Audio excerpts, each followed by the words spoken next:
village of Trois, Quebec is awakened to the roar of the Scca Liquid Tide Trans-Am Series. This year should be a real street fight between the mighty Oldsmobiles and the powerful Chevy Camaros. The Chevy gang features young Scca, the current series points leader, and the bandit Jack Baldwin. The Rocket Sports Oldsmobiles are led by Paul Gentilozzi, Irv Hare, and Darren Brassfield. With the manufacturer's title up for grabs, the fight is far from over. The following is a presentation of Prime Network. Against a clock, against an arch rival, on a strip, on a track, there's a tremendous world of motorsports racing. And now you get to enjoy all its variety on the Chevy Motorsports Hour. Brought to you by Today's Chevrolet, who invites you to see why more people are winning with the heartbeat of America. And by Budweiser, the king of beer, with that clean, crisp, cold taste. Nothing beats a Bud. The Trans Am machines are back on the track, this beautiful street circuit at Trois, Rivieres, Quebec for the second year in a row. It's been a great return. Hello, I'm Jim Paulson. We're excited to be here. Looks like it's shaping up to be a family feud, in fact, as we get set for the race today. To comment on that, my co-host, Mr. Bill Adam. Bill, good to have you here. Thank you, Jim. This is a family feud today. That we have General Motors sitting in the first 6 positions, but dramatically different cars. On our right side of the road, we have all Camaros in positions 1, 3, and 5. These are the pure cars, the Miami Dolphins. Nice yellow color, young Scott Sharp, the perfect image for the up-and-coming race driver, clean cut. Nice green car behind, white in behind of that, beautiful images. On the other side of the road, the other family, Oldsmobile, also part of the GM family, but the LA Raiders, they're down, dirty, rough. They get sideways, they kick up fire, and they get out there and race really hard. So even though they're both part of General Motors, they each want to win for their respective company. Oldsmobile versus Chevrolet. Okay, there's also a Canadian factor here, Bill. I think a very good one and a very, very strong challenger today. Ron Fallows suffered through some problems through qualifying, but they did solve them. He was spectacularly quick in late sessions yesterday. So look for Ron, look for the Canadian nationalism to show through, and he'll try and pull off a win. Okay, Bill's going to head for the pit area. In the meantime, the crowd is on its feet. The excitement begins to build.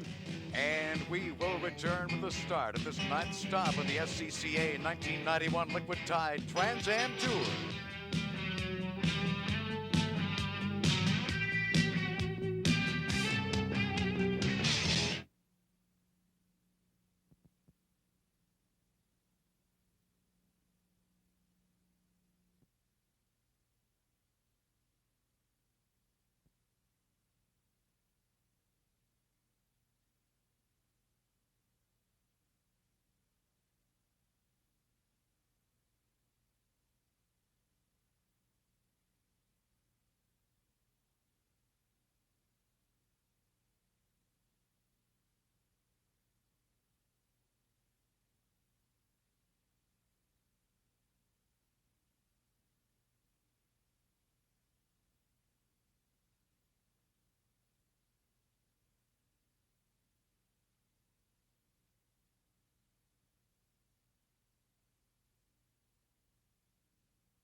Welcome back to Trois Rivieres, Quebec. Jim Paulson here with Larry Newber. And Larry, this track is carved out of the local streets.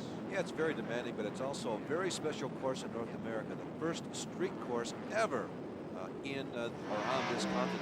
Now we're riding with Ron Fellows heading across the start-finish line. You shift down and try to smooth right into corner one and then back hard on the gas right away, headed into corner number 2, a left-hander. You can't let those cement barriers phase you as your best line is closest to those hard walls. Headed through 2 and under the Duplessis gate. This gate is not much wider than a Trans Am car, and caution is the watchword here. Working up through the gears along the back straightaway. The sweeping backstretch may give the V8s an advantage here. You're riding with one of them in Ron Fellows' car. Now heavy braking at the end of the back straight. You have to slow the car down for a 90-degree left-hander across another long straight. Following this turn, the key here is carrying momentum through that corner and getting the power down to the rear tires. And you no sooner work your way up through the gears and you shift back down for the left at Depailler. A squirt on the gas and another left at Ryan's hairpin and then into the Villeneuve complex. There's a corner here and onto Avenue Gilles Villeneuve. Onto the front straightaway, crossing the start-finish line and completing a very hectic 1.6 miles. And this tight little street course is ready for a large 24-car grid. They'll start here at Trois Rivieres. With a look at that grid, here's Larry Newber. With another pole position, no stranger to being fastest is 23-year-old Scott Sharp. He has really got the car set up for this track, and he is on a roll. Beside him, Paul Genelosi, whose V6 power has not put him at many disadvantages this year. Veteran Jack Baldwin is next, lining up behind teammate Sharp. Jack is looking for his first victory this season. The Rocket Sport Oldsmobile of Irv Hare sits next. Irv has 2 victories this season and has to be a favorite in any race that he enters. On row number 3 from Phoenix, Arizona is Bob Sobin in his Camaro. He led much of last year's race only to have mechanical problems late. Rounding out the top 6, Darren Brasfield, the Raging Bull. His aggressive style has gained him 2 victories in 1991. Watch for him to move up. Starting in 7th is Ron Fellows, who seems to have sorted his problems out.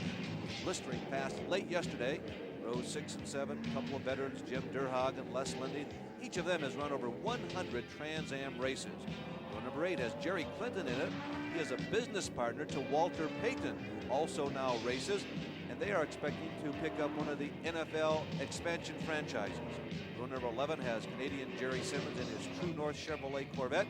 Row number 12, another Canadian, Rob Fellows, brother of Ron, making his first Trans Am appearance, subbing for Wayne Akers today. Entire field waved away under the Duplessis gate. They head out on the warm-up lap. We'll be back with the green flag after this.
Welcome back to this 9th stop in the Scca Liquid Tide Trans Am Tour. In fact, interesting, it's the 9th time this series has appeared here at Trois Rivieres in Quebec. And Let's start the event by looking at the overall season points up to this particular race. And Larry, let's have a look at where they stand at this stage. Well, Jim, this was a series looking for a new star when Tommy Kendall chose not to come back, and I think they found it. Scott Sharp now leads the points. He's won 3 times. Jack Baldwin is next in points, shut out so far this year. DB, Darren Brassfield, is next. He's got 2 wins. Irv Hare also 2 wins. He's 4th. And you see Pickett, Sobey, and Fellows round out the top 7. Young Scott Sharp leading this field through beautifully. Veteran Genelosi sitting beside him. In fact, not one car out of order here, Larry, as they come by anticipating the green, and all running counterclockwise, by the way, here at Trois Rivieres. Yeah, they've changed the direction here at Trois Rivieres. At one time they went the other direction, but these cars will turn both right and left. We have a green flag. The big question here is how strong will Scott Sharp be? I think Genelosi gave a little tap to Baldwin, who certainly was showing some strength off the top and wanted to get right in behind his teammate, Larry. 2 and 3 abreast through corners 1 and 2. They can't go 2 abreast through the Duplessis gate. Let's see how they play this. Well, I'll tell you, Scott Sharp is already, 2 car lengths the man who still maintains the record. Let's have a replay on this tap. Now watch for Baldwin on the left-hand side of your screen. He moves out very gently, just a little bit to try and get a better angle on the right-hander, and he nudges Paul Genelosi, but both of them beautifully held onto the reins, and there was no incident going into corner number 1. Watching the bandit here one more time, I'm just going to point out that no one topped his qualifying record from last year, Larry. And now here's Genelosi once again challenging Jack Baldwin. Coming down to this left-hander. Does Genelosi have the momentum? There's a little bend there in this straightaway. Genelosi in black. No, not this time around. Jack Baldwin is able to hold him back. Okay, so Scott Sharp ignoring this totally, probably. I doubt that he is going to worry about rearview mirrors at all. He's just on his way to what he hopes will be another Camaro victory here at Trois Rivieres today. But the real war right now is for second place, and Genelosi is not going to give this away gently. Genelosi is currently running in 3rd. He has no win so far in 1991, but he's developed quite a reputation as a charger. We talked to him a little earlier about something else about Paul, particular attitude he has. I think each racetrack has a personality, so there are favorites that I have. I like racetracks that check your chicken bone, that bone in your foot that's connected to your brain. And some days your chicken bone's a little stronger than others, and I like the ones where my chicken bone's strong. Wise words out of the Rocket Sports owner. Genelosi sitting in 3rd spot right now. He had led for a moment off the top, but Scott Sharp is out in front of this stage.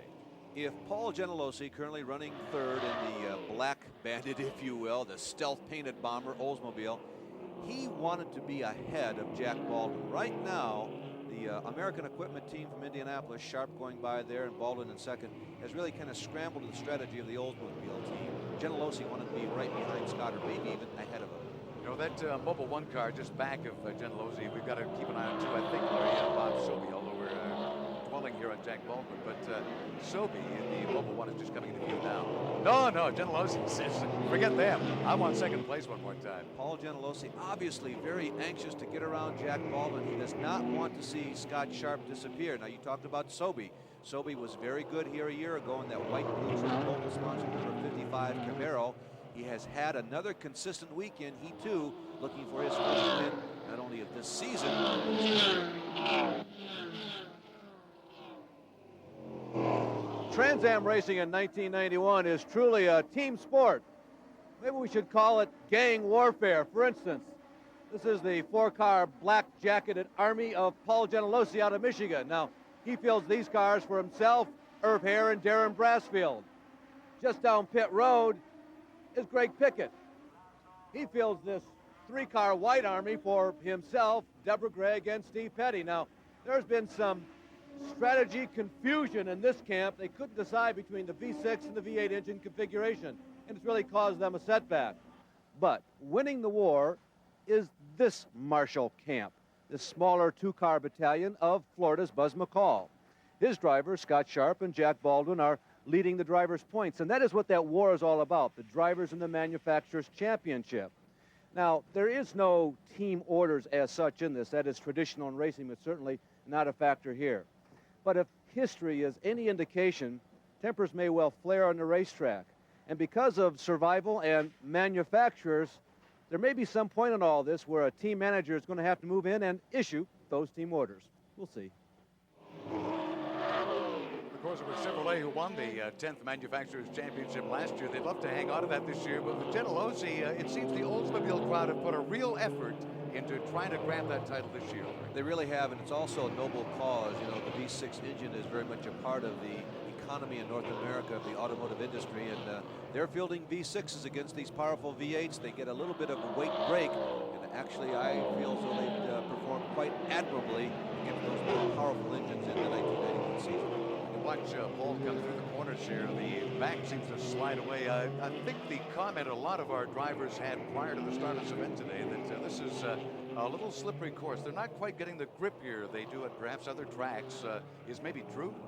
Well, this is a street course. You're watching Irv Hare, one of the 3 members of that black-jacketed Olivetti Oldsmobile team. There's Irv following Bob Sobey. You see Darren Brasfield has moved right up behind him.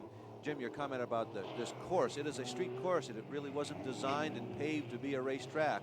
It is very abrasive to the tires. The tires, as they have been in most every Trans Am race this year, will surely be a major part of today's story again. I get the feeling that Hare was having a little peek around Sobey here. We may just see some drama happening a little further back in this field in a moment or two. Actually, I'm amazed off the start that they're staying pretty well in order. Yeah, they really are. They're staying quite close. You mentioned Irv Hare. There is Irv in that baby blue numeral 6. Irv is a veteran race driver, all kinds of experience on everything from short dirt tracks to super speedways, and he is normally very good on these street courses. So if that car's working, Irv Hare will have a shot today. Irv Hare may have his own battle to worry about. Of course, he's concentrating on Sobey, who's directly in front, and I think that that's Irv's teammate Brasfield who's trying to get by him. Yeah, Darren is having a good race. He didn't qualify quite as strong as his two teammates, team leader Paul Genelosi, team leader and owner, and Irv Hare. But Darren has given that Oldsmobile a pretty good ride up to this point. Are you amazed at the talent of this 23-year-old up front? Scott Sharp just having a great year this year. Showed some of that potential in the past, but this year he's getting wins. The word that I would use on behalf of the entire Trans Am contingent is stunned. Everyone knew he was very competitive. Everyone knew he was improving race after race. He has taken hold of this series, and it's beginning to look like, it's still too early to make a definitive call, but it's beginning to look like this is his championship to win or lose. It's in his hands. I'm not going to put him down. He was, what, 6th overall, I guess, last year. He's got the 3 victories to his credit. Obviously, he wants to make it 4 here in Quebec today. Well, in the last 3 races that Scott has finished when the car has not dropped out, he's had 2 second places and a first. But Jim, the most impressive part about those performances of this Duracell Camaro and Scott Sharp this year has not been so much necessarily the speed, but the intelligence that this young driver has driven with. He has really driven some of the most beautiful races in the past couple of seasons in Trans Am. On board with Ron Fellows and the Mustang, he is after Irv Hare, the McKinsey financial entry, and Ron has distinguished himself on this course in the past. When he races in Canada, he seems to race with a special determination. Absolutely. Ronnie is home. This is a home court for him. He travels with this Trans Am series. Most of the races, of course, take place in America, but when the series comes here, they're on Fellows' turf, and he's a big favorite. Actually, Ron Fellows at the start of the year got off to a pretty good start. His best finish so far is 2nd. A bit of a struggle since then, though. Here's Bill Adam down Longton. Well, one of the problems that has seemed to trouble Ron Fellows this year is actually running out of tires. Today, the Roush crew has tried to get rid of that problem by doing something a little different. On these Goodyear race tires, the softer tires will give you more grip, but you pay a penalty. They wear out faster. In the latter stages of a race, you've lost all your grip. On the right rear of the Fellows Roush Mustang, they have a harder tire than the other 3 on the car.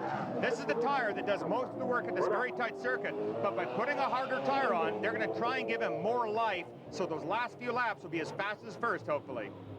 Thank you, Bill. Let's have a little wider look here at some of the work going on in the office here in Ron Fellows' car. This is the broader view. He's working in there, Murray, no question. Jim, I have a lot of empathy for Ron today. He's under a great deal of pressure. We mentioned he has not won a race at all in the 1991 season. They thought they would have one victory by now. He is at home. This is a business, this motor racing game. McKinsey and AER financial people are all here. Ron's under a tremendous amount of heat today. Ron Fellows in a pretty good spot right now, running 6th overall. Our leader after 8 laps is number 33, Scott Sharp, and we'll be back.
Welcome back. We're watching the great Canadian hope, number 4, Ron Fellows. There are actually 4 Canadians in this field of 24 that started at Trois Rivieres today, but Ron Fellows having the most success and with an interesting style. The trick here, because it's a slippery surface, is coming off the 90-degree turns, you've got to be able to squeeze on the throttle hard and fast and get the thing to hook up. You can't be spinning tires or you just, the clock is ticking. And with so many drag strips here, under the arch, up the back straightaway, and then at the end of the, so I guess that's turn 5, another drag strip, 90-degree turn, you know, front straightaway, same thing. You can't be sitting there doing burnouts. Ron knows this track better than any of the other contemporary Trans Am racers, but they were really searching this week. But Ron has given this Mustang a great ride. He is currently in the number 6 position. Boy, he is coming up, though, on Irv Hare, and this could be rather interesting. Irv certainly knows this course as well, I guess, Larry. He led for a while last year, and I think started up on that front row second, so he knows the course, but can he hold Ronnie Fellows off? He doesn't have the incentive that Ronnie Fellows has, so keep your eyes peeled on that blue and white Roush Mustang. Here comes Fellows charging up behind Irv Hare. It seems like it's only going to be a matter of time before he makes the attempt to put the pass on Irv. He seems to brake a little later, doesn't he? It's like Ronnie is watching the brake lamps ahead. And then Here it comes. Oh, here it comes, the move. Ron Fellows moves to the outside, going down the banana-shaped back straightaway. Now there's a hard left-hander coming up. Ron's got the line.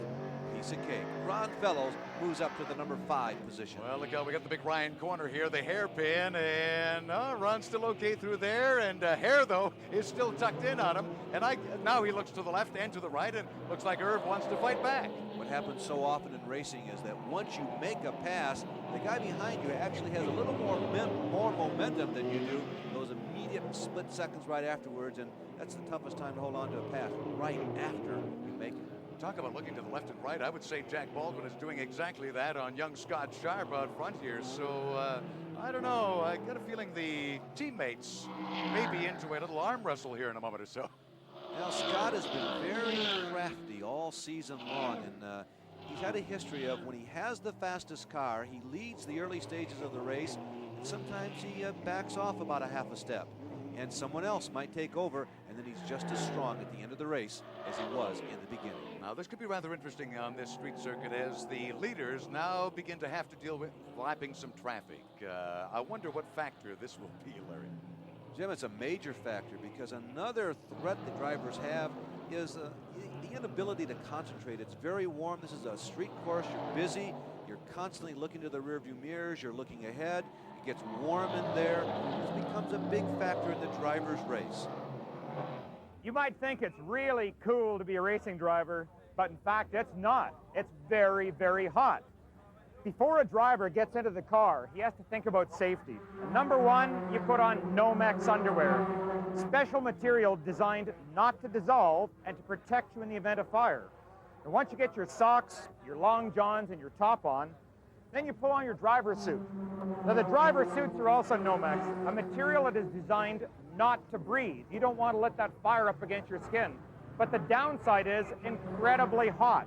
2 or 3 layers over top of the underwear already. It gets worse. The boots you put on have Velcro fittings, so you put them on your legs and you tighten them as much as possible. You're sealing yourself in. The gloves, same situation, a Nomex glove, tight cuffs, and once again, sealed in. It's trying to keep all that body heat inside you. The last thing, you pull on your balaclava to stop any fire reaching your neck, and then, of course, your helmet. You think this is cool? Try driving sometime. You'll really appreciate what an athlete a racing driver is. And Bill does speak with authority. He himself is still an active race driver and has, as a matter of fact, had a lot of success running sedans up here in Canada. In fact, I find it hard to believe that Bill didn't want to pile into that equipment right now. I'm sure he would not have had to have been begged. Well, there is Scott Sharp moving up on slower traffic, so it begins to become more and more of a factor as this race wears on in the early laps.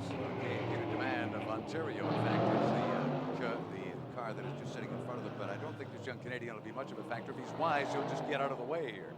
But this is a street course, and sometimes everybody does everything right, and lap traffic still causes a problem. Okay, Scott Sharp moves to the outside. That's not the preferred line. Baldwin ducks in. Oh, Baldwin almost comes to a collision with Peter Demon. He gets caught up behind the lap car, and Paul Genelosi, right on the spot, moves by. Well, we can't really criticize Peter on that one. He was just sort of holding his line, trying to get around the wall as safely as he could. But in the meantime, Paul certainly took advantage. And one more time, the Olds takes off after the Camaro. So Genelosi now finds himself where he expected to be right after the green flag drop. He wanted to work somewhat as a rabbit, either chasing or making Scott Sharp chase him. Let's see how much Genelosi has left. It seems to be their strategy today. I'm glad you brought that up, Larry, because Genelosi is really having a go at it here. And let's point out that actually it was Paul it was years and years ago. I think he had the first Oldsmobile victory back in 1988, but that's when this particular model began to get a little publicity around North America. Jim was on another street course at Long Beach, the opening race of the season, and Genelosi set himself up as someone to be reckoned with, but was never really able to duplicate that performance.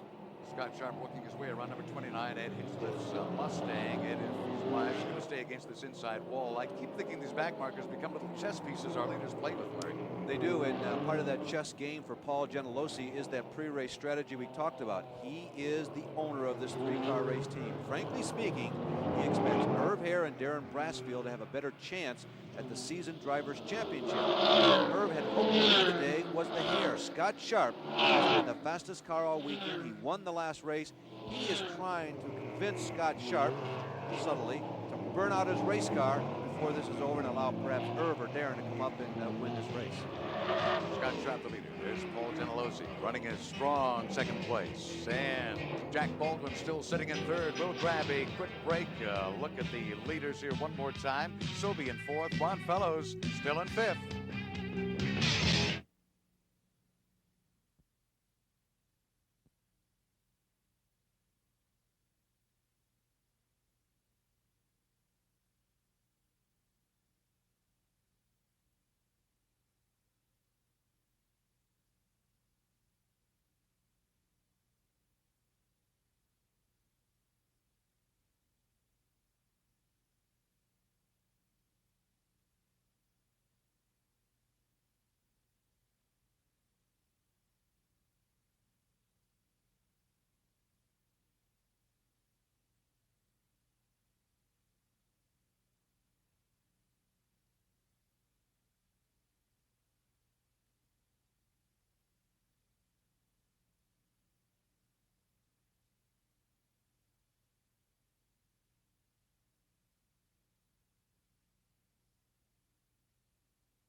Welcome back to the SCCA Liquid Tide Trans Am Tour appearance on the street circuit at Trois Rivieres. Quebec. Scott Sharp, the race leader, but here's a fight with Ron Fellows now coming on in number 4.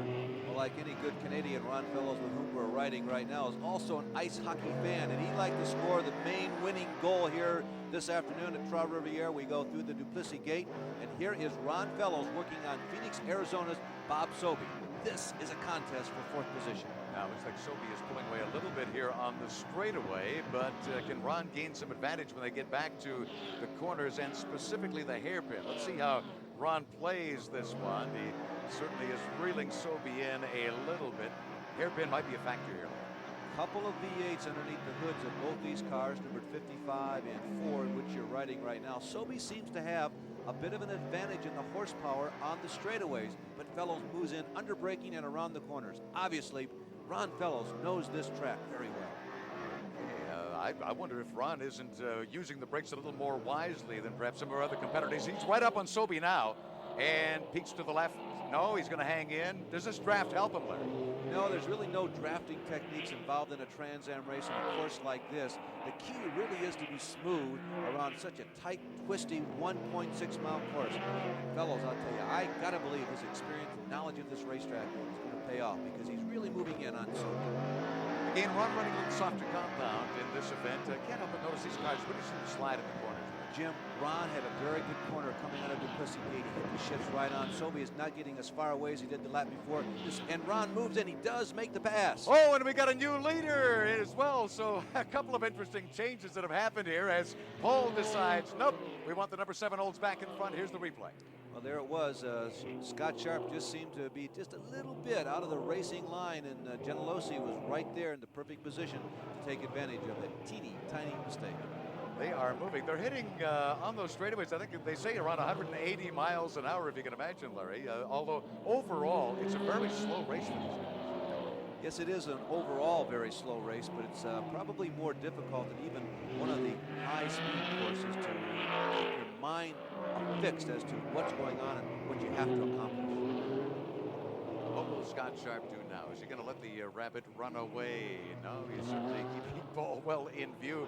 I'm just wondering what the rest of the field are going to do now. And don't forget, we have got a Ron Fellows that is screaming up on this duo, but Jack Baldwin still very strong in third spot.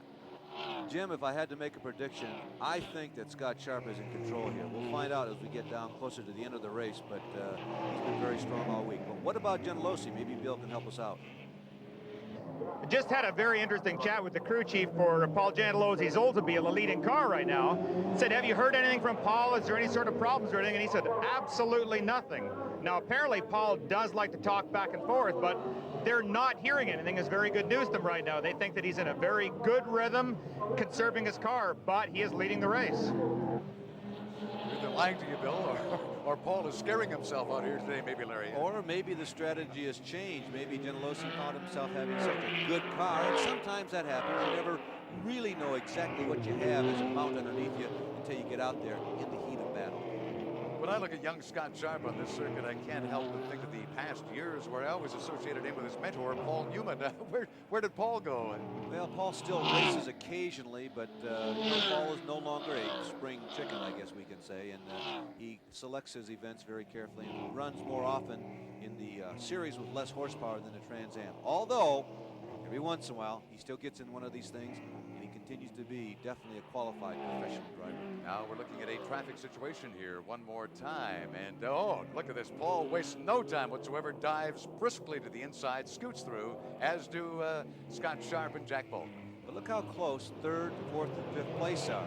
Even though Paul Genelosi has taken over the number 1 position, Sharp, if he has anything left, has got to be thinking, I have to get away from the other people in the top 5. Well, the others in the 5 are Jack Baldwin right back of him, then Ron Fellows, and number 6, Irv Hare. We'll be back.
Welcome back to Le Grand Prix Players Limited de Trois Rivieres. That would translate as Players Limited Grand Prix of Three Rivers in Quebec, Larry. And it is Genelosi, still the race leader. He is still the race leader, but look at the difference in the performance of that black Oldsmobile and that black and gold Camaro. Genelossi's car is not nearly as stable as Scott Sharp's. That's an indication that probably Scott Sharp has got a lot more tire left That'll be a major factor in the final stages of this race. I think Baldwin is about to get another serious challenge. Ron Fellows is coming on very, very strong here, but in the meantime, we could have a change up front here. Scott Sharp is not going to let Paul get away. Oh, we've had a problem. That's in the Gilles Villeneuve corner. Let's take another look at it. There is Scca on the right, Robinson on the left, and Scca comes down, takes his normal line. I suggest that he must have known that George Robinson was there coming up, and he probably should have given Robinson a little room, but only the drivers behind the cockpit really know. It's a shame for Scca, who, as we pointed out earlier, led in this event last year. He's really one of the top independents, I guess, running the Trans Am Series this year. And look at there, 2 race leaders one more time. Scott Sharp is about to make a move. Yeah, one would think so, but he's got a lot of time, so he can afford the luxury of being patient. He passes the scene of that crash 1 lap ago between Robinson and Scca. Incidentally, Robinson got the worst of that. They are in the pits trying to effect repairs, and Scca is back out on the course. Following our race leaders here in what is really the 273rd race in Trans Am history. It's got a marvelous history, and the competitors each year just keep the same tempo up. It's hard to believe, Larry, that they can maintain the sort of competition that's happening here today. Actually, the history of Trans Am pretty much parallels the history of this race course. Both this race course and Trans Am had the beginnings back in the late 1960s. This was the first and original street course in North America, so a great tradition behind the racing activity here at Trois Rivieres. Paul Gentilozzi, our current race leader, with 20 years experience establishing his own traditions. Actually, he's the only man on this team who can definitely set strategy. When you own the team, you've got to worry about getting 24 people here, and then you got to worry about 24 guys not fighting with each other, and 2 other drivers, and making sure the setup is good and the sponsors are happy. And then I worry about my real job at home that I do so that I can afford to do this.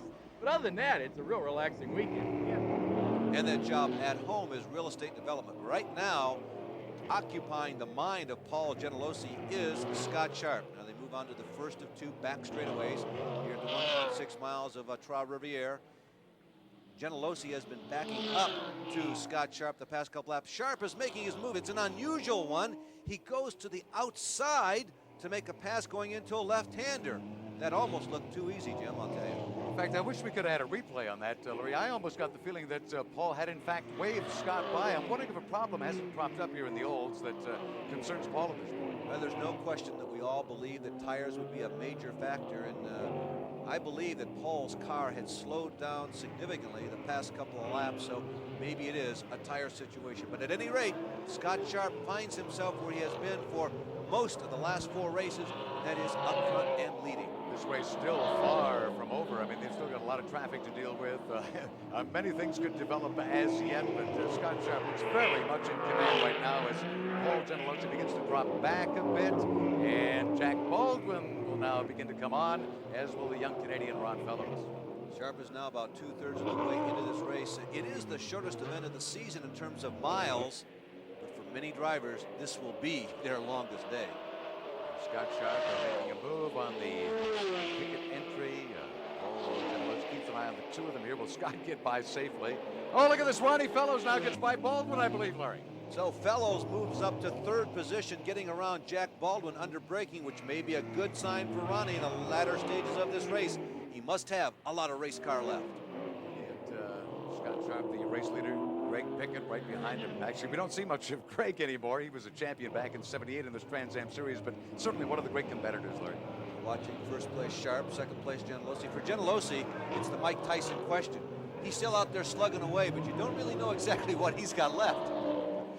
A man who's got an awful lot left is Ron Fellows. He comes up on Pickett, shouldn't have any trouble getting by there. Baldwin is still not letting Ronnie get away. The 2 front cars come through, and again, weave on Scott Sharp. Just stop the heart for a moment there. Yeah, if there's any question as to whether or not Scott Sharp is standing on the throttle trying to put some distance between himself and 2nd place, it was just answered right there.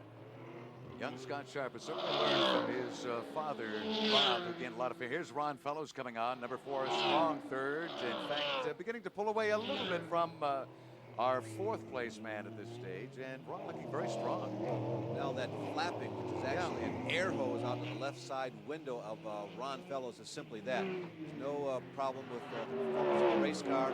It's just the fresh air that was being funneled inside the cockpit is now not going there, but it's not going to slow Ron Fellows down at all, I guarantee you. For Ron, it's going to become a little bit more of an oven, though, I would imagine, inside the equipment, but I don't think he's going to let that bother him. This young man sets his mind to something, and it's very determined. Well, for Ron Fellows, the Sands are now continuing to run through the hourglass. He runs in third position behind Paul Gentilossi and Scott Sharp. We'll be back to see if Fellows can win this or not.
We're back on the street circuit at Trois Rivieres for the Scca Liquid Tide Trans Am Tour. And what a show they're putting on for this crowd who are on their feet at this stage. And we got a quick shot of good old George Robinson involved in that collision with Bob Sobey early in the race. He's back out on track going very slow. Sands hood, front bumpers, front fenders, and of course the headlights. As the race leader, Scott Sharp, comes flashing through. There's our second place man, Paul Gentilossi. In third now is Ron Fellows, and look out, Ron comes screaming up on Jerry Clinton. Shouldn't have any trouble getting by the middle of dry entry here. By the way, that's Tom Gloy's crowd, is it not, Larry? Good to see that Tom is still involved. Tom enters two cars in every Trans Am race, one for Jerry Clinton and the other for Randy Roman. There's number 4, Ron Fellows, right up on the rear bumper. In fact, now beside Paul Gentilossi, and he's by.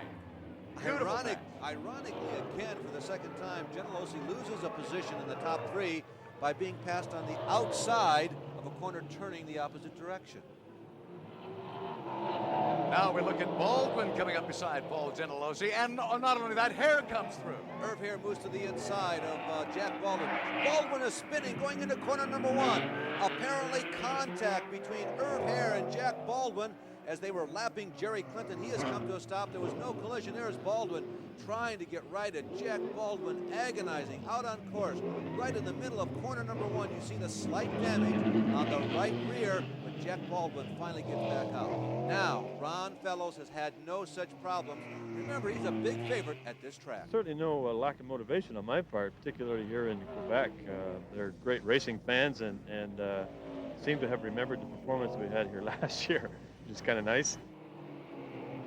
He was the star of the race back in 1990 as well. Certainly, he wants to be the star today.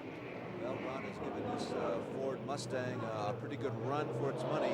He didn't qualify nearly as strong as he wanted to, but he has had the best race, frankly speaking, of anyone out there. He's passed a lot of cars, and he seems to be rising toward the top. But does he have enough time to catch Scott Sharp?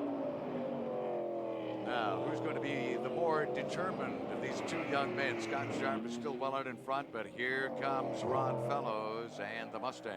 All right, Scott Sharp in the Duracell Camaro leads. Fellows is in second. In third is Irv Hare, the highest-ranking Oldsmobile at this point in the race. Paul Gentilossi is struggling to hold on. Right now, he's still in fourth position, and Jack Baldwin has recovered to fifth.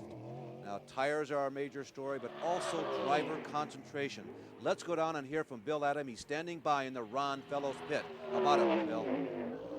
Well, there isn't a whole lot of time left in this race, and pit stops are not planned, but the nerves are here in the pits. Ron Fellows right now is as cold as ice. He has a job to do and can concentrate. This is where the nervous tension and this is where the excitement lives. Hope Ron doesn't have to come in, but if he does, they're ready. All the crews are as prepared. They seem apprehensive in that Ron Fellows pit area, but Ron is running very smoothly at this stage. Now he's got to get this car sliding even stronger through these corners. He's got to get after Sharp. Jimmy has to get after him. He's running very fast right now, but the problem is time is really running out for Ron. Although, not to beat a dead horse, but this is a street course, and many of these races over the years have been decided from some strange occurrences seemingly happening in the last couple of laps. Money for that almost $60,000 purse as well. I still think money might be a bit of a factor in one's determination in these events, Larry. Oh, it always is. Not only the money for this particular race, but for the points championship. Incidentally, there have been 4 separate winners on the Liquid Tide Trans Am Trail in 1991. Scott Sharp leading the way with 3. You're looking at him right there. Ron Fellows, unfortunately, has not won any. Darren Brassfield and Irv Hare, 2 of the Oldsmobile triplets, have each won 2. And George Robinson picked up a surprise checkered flag after Des Moines. Fellows looking for that first win. I don't know. It's a real uphill climb if he's going to beat Sharp today. I don't know. I swear, maybe it's some Canadian favoritism or something happening here, Larry, but it looks like Ron is gaining on Scott Sharp at this point, and Irv Hare is not letting these guys get away. They are both definitely within shouting distance. The problem is, Sharp has been running so intelligently this year. It's so late in the race, now inside 2 laps to go. It's probable he is controlling the intervals. Ron Fellows just flashing by the Bruce Nesbitt entry that sits up against that wall. Those are the things that could be the factor as you get toward the end of a race at this tempo, Larry. You've got to be aware of those. Well, Sharp leading, Fellows in second, Irv Hare. They have traversed that latest obstacle, and Scott Sharp is now less than a mile away from victory. Running here at Trois Rivieres, trying to emulate the tire tracks of great drivers like Alan Jones, Keke Rosberg, of course, both Villeneuve, Jacques and Gilles, and Mario Andretti and Michael Andretti. People have raced and won here, and Scott Sharp hopefully is heading for victory lane right now. Here they come. This is the moment, and it is tight with our front 3, and they still have traffic to deal with before that flag is going to drop. Here comes Scott Sharp, our race winner. He's got the checkered flag. So Scott Sharp pulls it off. He wins for the 2nd time in a row and really asserts his command over the points championship. He came in with a solid 17-point lead. He has won for the 2nd week in a row, and the other competitors really have to scramble if they want to challenge him for the points championship now. Well, the young man has obviously gained a few new friends here in Quebec, in Canada, at Trois Rivieres. They'll certainly know this name the next time it comes by, Larry. Scott Sharp has won for the 4th time. He matches 2 second places with those 4 wins. He's had a 6th and 2 races he has dropped out of. But more importantly, Scott Sharp is hot at the best time of the year as we come down the home stretch. Here are the final standings. Scott Sharp, the race winner, Fellows, Hare, and somehow Paul Gentilozzi hangs on to 4th overall. Here's the rest of our field, and we'll be right back.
Here's Scott Sharp, the 1991 Liquid Tide Trans Am champion here at Trois Rivieres.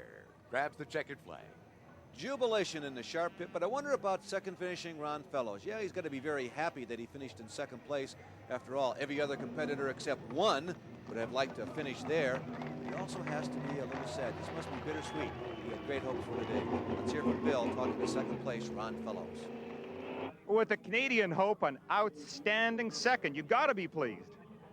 It's not a win. I'm happy we got second. Paced it as best I could. Just a little, not enough rear tire at the end. The car was just a little too loose at the end.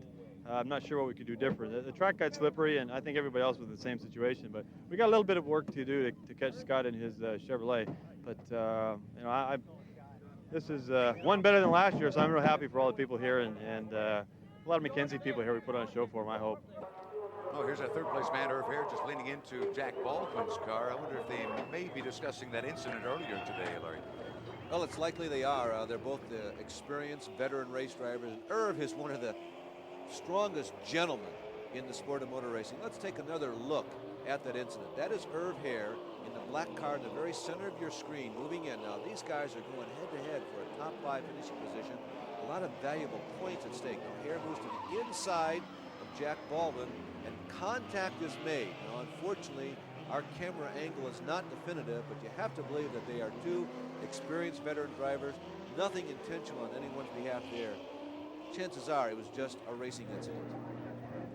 Here is the racing champion at Trois Rivieres with his team members taking the traditional circuit of the course here, and the fans love this aspect of the race as much as the race itself, I think, Larry. Yeah, actually, this is a bit of a concession to our Canadian fans and friends because you do not take laps of honor after a Trans Am race normally down in the United States of America. So Scott Sharp is enjoying just a little extra spoils of victory here at Trois Rivieres. Champion comes by waving that checkered flag proudly. Let's have a look at the top 5. Well, it's Sharp, Baldwin, Brassfield, Hare, and Fellows. Now, those are the top 5 people in points, followed by Bob Sobey, Greg Pickett, Les Lindley, Randy Roman, and George Robinson. All of those people, ironically enough, in Camaros. Now, here's how the manufacturer's points stack up. Chevrolet now has a strong lead of 20 points over Oldsmobile in second, and Ford is third place with 21 points, some 47. It's a long ways away to the leading Chevrolet teams. Here's the Chevrolet champion, Scott Sharp, coming into view. I can't help but think of last year when we watched Tommy Kendall in the same situation and what it led to for Tommy, Larry. Very much, Jim. It's not that it started here, but this seemed to provide the springboard for him onto the championship. After the Trois Rivieres victory, he dominated the remainder of the year. Well, is it going to provide Scott Sharp with the same sort of inspiration? I wonder. He's got people all over him this season, like Ron Fellows, Darren Brassfield. It's a real challenge this year. Actually, his own teammate is less than 20 points behind. Darren Brassfield is still within striking distance, also about 20 points behind. And Irv Hare seems to be picking up some late season momentum. We'll be back to talk with the winner here at Trois Rivieres, Scott Sharp.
We're back at Trois Rivieres in time to get up close with today's race champion in this Trans Am event. Well, Larry and Paul, we're down here with Scott Sharp, an outstanding drive. But what happened when Gentilozzi got by for a while? Well, Paul was pushing really hard, and I knew he would be doing that. And afterwards, I was just happy to be able to stay with him, but we were running at a pretty fast pace, so I was a little nervous. If we were running too fast, maybe some guys would be laying back to be able to come get us. But then Paul started to smoke a little bit, and he waved me by going down the back straightaway, and I was able to get by him and just pull away from there. And I don't know what would have happened. It would have been hard to get by him, I think, late in the race. On a track like this, is the heat the exhaustion factor because you're going so slow in so many tight corners? Is that a major factor for you? Well, you definitely get really hot, but really just trying to concentrate. The track is so slick, and there's no grip on the track. You just have to you're constantly trying to keep it right on the line. You just try to venture off the line for a second, you're trying to almost slide into the wall. So I was just trying to keep the Duracell Camaro on line and all the way to victory. Great job, Scott. Thank you very much. Fantastic. Well, if this were a barbershop singing, this would be the Afterglow. This is the Olivetti team, the Oldsmobile people, discussing their third, fourth, and sixth place finishes. So it was a day of success, but anything short of a victory for a strong three-car team like this is kind of viewed as a failure, as a matter of fact. Rest of the field discuss that failed strategy. Winners head for the podium, and let's look at the rest of our SCCA season, Larry. It's really a nice mix of the various road courses you can get involved in. The street race at Denver, Mid-Ohio is a precision track, and Road America and Mosport are high-speed racetracks. Ron Fellows may have an advantage there, but we'll have to see. The Mustangs should be tough on those long, fast racetracks. Here is an excited young man at this players event at Trois Rivieres. Scott Sharp heading for the podium. I've got to think Buzz McCall, who runs this team, I don't think Buzz ever won a Trans Am race. He has got to be excited about this day as well. Here's a replay of the past that at the time we didn't realize it, but this was the move that won this race for Scott Sharp. He moved over and passed Paul Gentilozzi unusually on the outside going into a left-hander as he told us in victory lane, hey, Paul waved me by. See Randy Ruhlman on the podium there as well, Larry. Randy Ruhlman will win the Hard Charger Award by passing more drivers than anybody else in this race. In the top three, of course, the hardware and the champagne to come. Scott Sharp winning here. Ron Fellows second on your right.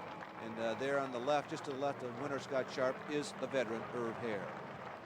And no question, this crowd are happy with the show that this group put on in 1991 at Trois Rivieres. Note the bandage on Ron Fellows' right hand. He was having a lot of trouble. Tremendous blister there from his gear shifter today. He put in a day's work. And not a racetrack to have a problem like that. It's a very busy place. A V6 represented in the top three. V6 Irv Hare there was third. First and second were V8s with Scott Sharp and Ron Fellows. So a nice mix of engine configurations up top. Thank you, Trois Rivieres, from these race champions on the podium to the 700 volunteers who chipped in to make this a great success today. And thank you from our crew and for Bill Adam down at the pits, Larry Newber. Stay tuned on the Prime Network for more Trans Am updates as the year continues. I'm Jim Paulson bidding you farewell from Canada.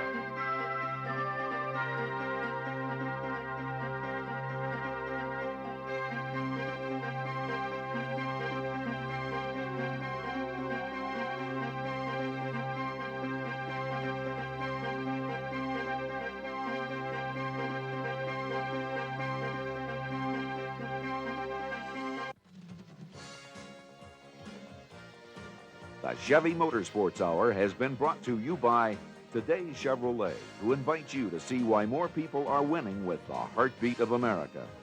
And by Bud Dry, dry brewed so it drinks light yet satisfies completely.